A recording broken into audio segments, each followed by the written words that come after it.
Thanks for staying with us. We still have with us our guest, Mr. Korede Akindele.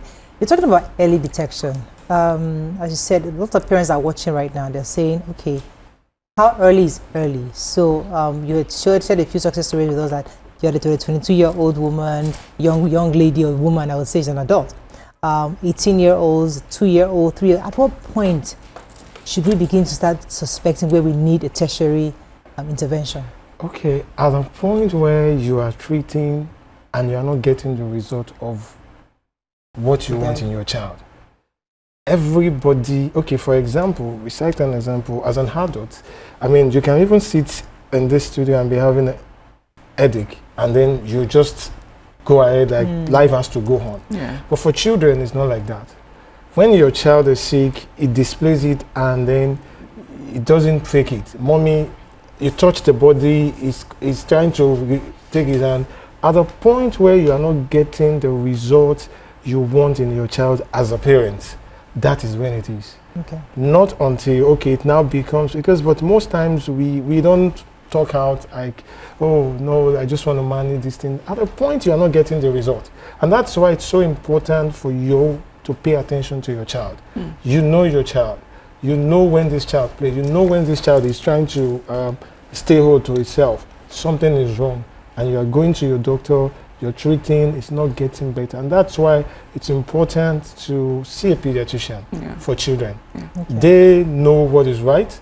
They know something is wrong. For example, there is a child who is a survivor now. His name is Perfect. Yes, Perfect. He has retinoblastoma. That's the cancer of the eye. And how did the parent, they didn't know anything about cancer before. They were just at home. There was light, and suddenly there was power outage, and his eye started looking like a cat eye. You know, in the dark, you should have a red retina. So his parents were like, what's this? What's going on? So let's take this child to an eye center. But by the time they get to an eye center, luckily, when the test was run, the doctor told them, something is wrong here. This is cancer. Wow. So they take the child to the tertiary, he went through the treatment. Today, Perfect is a survivor, doing amazing, back to school. And so because the parents rise up early, so it's more of the responsibility of the parent on the child. So I like... Sorry, Mary. The kids with you, what's the survival that have come through you? What's the survival rate? Is it like 50-50 or 80-50? Okay, for the system, I mean, in this part of the world, Nigeria and then sub-Saharan Africa and African countries, it's not like the developed country whereby we have 80 to 90%, but in this part of the world, we are still around 40-30% survival rate. Yes, there are some cancers like Wilms tumor, which is nephroblastoma, cancer of the kidney. Yes, there are high rate of it, like 60%. But for us, I mean, it's still, survivor in this part of the world, is still doing it around 40-30%. So would you? Due to several so those are the factors I was going to ask before she asked was, given our health system, you know, and dwindling numbers of doctors, you know, of everyone traveling away, lack of infrastructure. So the story you usually hear is like, Nigeria is the last place you would want to have cancer. Like there's barely any intervention that you can get in Nigeria. But how has that worked for you? Because I believe that most of your the patients that you see get their treatment here in Nigeria. So how does that work? Okay, yes. I mean, there has been underburden on the health systems, but luckily, I think people that works in pediatric oncology in Nigeria, let me just use the word, they are God sent. They are passionate about the work they do, because it's not just about, just the glamour they want, but they just want to do the work. They just need the support to do their work. For example, in Lagos here, I know we have a dedicated center, and then we have a pediatric oncologist of different kind. I mean, TDCF alone is led by an oncologist. Who is a radiation oncologist, a pediatric radiation oncologist. So it's for us at our foundation, it helps us to say, I tell people we know what we are doing here, because you don't just refer before, when we see, we know. And so it's happening in the system, but we don't have the numbers where all of them, all the pediatric oncologists in Nigeria, they're like 70. And imagine 70 pediatric oncology dealing with over Nigeria. 200 million people. It's not enough. So the factors of the doctors dwindling are there, and that's why we're trying as much as possible to extend the knowledge across board. The knowledge to the pediatricians. No, they are not treating it, but they know it, and they could support these pediatric oncologists and say, you know what, these are things you could do. Just set this skin. Does Doctors Foundation help children outside Lagos, or do people have to come into Lagos to get help from you? No, we help people outside Lagos. Okay. All we need to do is to just make sure you're in the right place. Okay.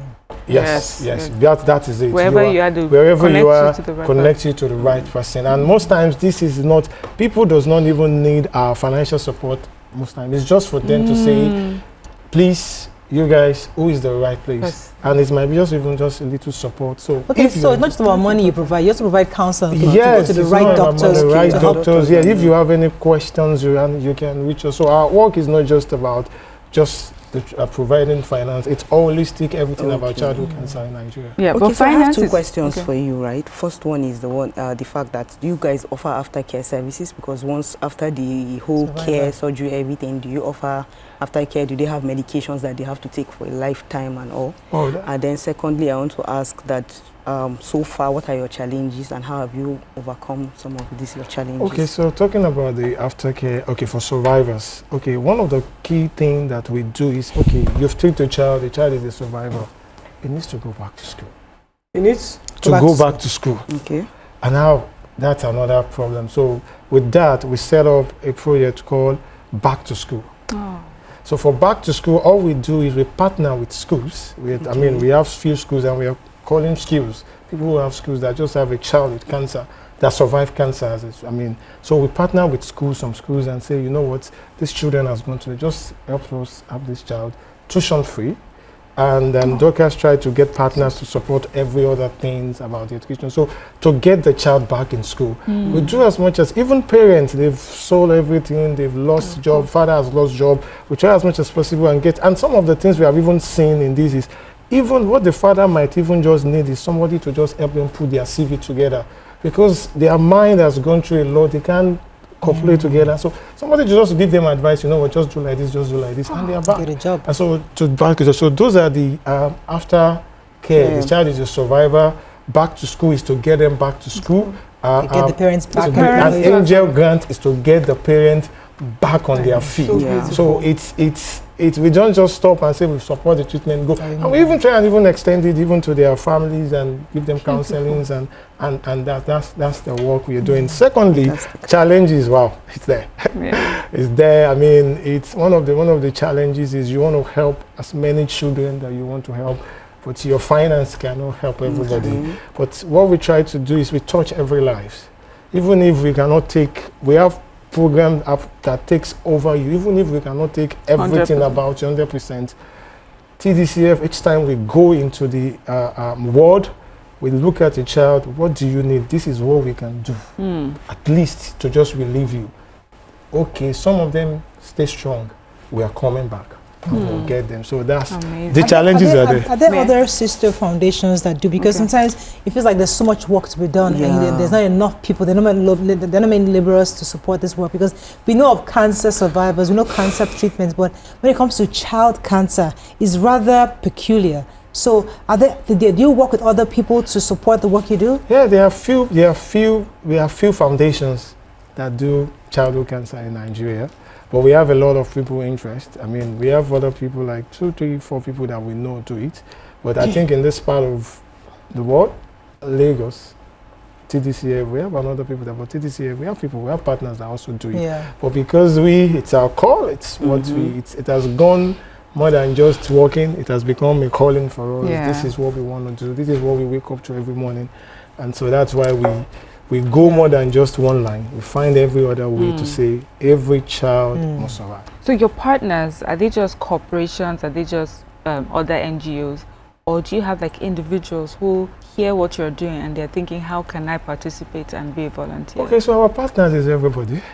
From corporate to institutions, to religious centers, to individual. And this year, like I said at the beginning of our conversation, that our goal is to support every child that knocks on our door. And then we set up a project that we call the Zero Campaign. Okay. The what? Zero Campaign. What the Zero Campaign is doing that everyone can at least give at least 1,000 naira to save a child. At minimum, at least. Okay. So interesting. So I mean, I appreciate the work Dorcas is doing. And I think that's a fantastic. Well, I mean, I know Nima has been on your. I think she's part of your team, on your board, and she's been on this. She's been a serious advocate to help children who are living with cancer get some help. And I think that's one of the reasons why we wanted to bring you on the show, just to show a bit of support for your foundation. But I would like to know, where's the future for Dorcas Foundation? Where do you hope to go in the next? I mean, I know you've helped some children, but what do you hope to see? Give us some numbers. Let Nigerians see that there are X amount of children who are in sick of help, in need of help, and there are a lot of children out there that could do with Nigeria's support.